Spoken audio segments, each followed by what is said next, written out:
Que dit l'Écriture? La meilleure question que j'ai appris à me poser en toutes circonstances, c'est que dit l'Écriture? Romains 4, verset 9. L'apôtre Paul a posé cette question pour mettre fin au débat sur la justice de l'homme devant Dieu. Pour Paul, le dernier mot revient toujours à la parole de Dieu.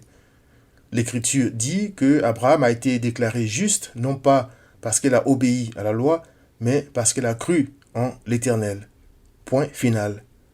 Je me cultive donc certes, mais c'est à l'Écriture que revient toujours le dernier mot dans mes réflexions et discussions. Voici 2 exemples pour m'expliquer. Premièrement, quand des collègues se moquent en disant que ma religion pousse les gens à haïr le monde et les empêche de s'amuser, je demande que dit l'Écriture, même s'ils n'y croient pas. Je reconnais qu'il est écrit « N'aimez point le monde, ni les choses qui sont dans le monde. Si quelqu'un aime le monde, l'amour du Père n'est point en lui. » 1 Jean 2, 15, mais me sert de Galates 5, 19 à 21 pour leur expliquer que ma foi ne m'empêche pas de m'amuser, elle m'empêche d'offenser Dieu.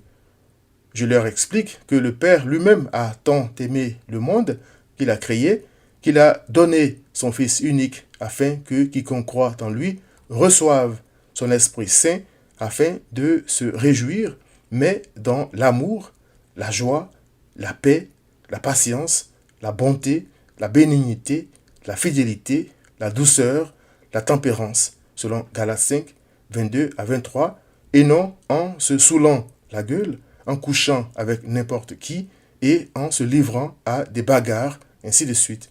Galates 5, 19 à 21. L'Écriture dit que le roi David a dansé devant l'Éternel, 2 Samuel 6, 14, et que Isaac et sa femme jouaient ensemble, Genèse 26, 8 à 9.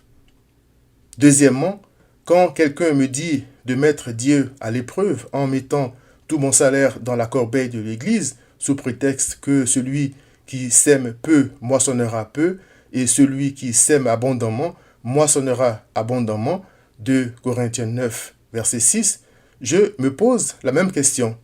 Que dit l'Écriture?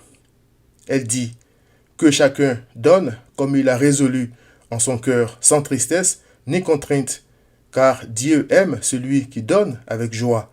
2 Corinthiens 9, verset 7. Je sais donc que Christ me bénira parce que je donne avec joie, par amour et par reconnaissance envers lui. Je donne en fonction de mes moyens et je fais en sorte de donner plus sans toutefois affamer ma famille. Que dit l'Écriture suppose donc que je connaisse l'Écriture afin de l'interroger.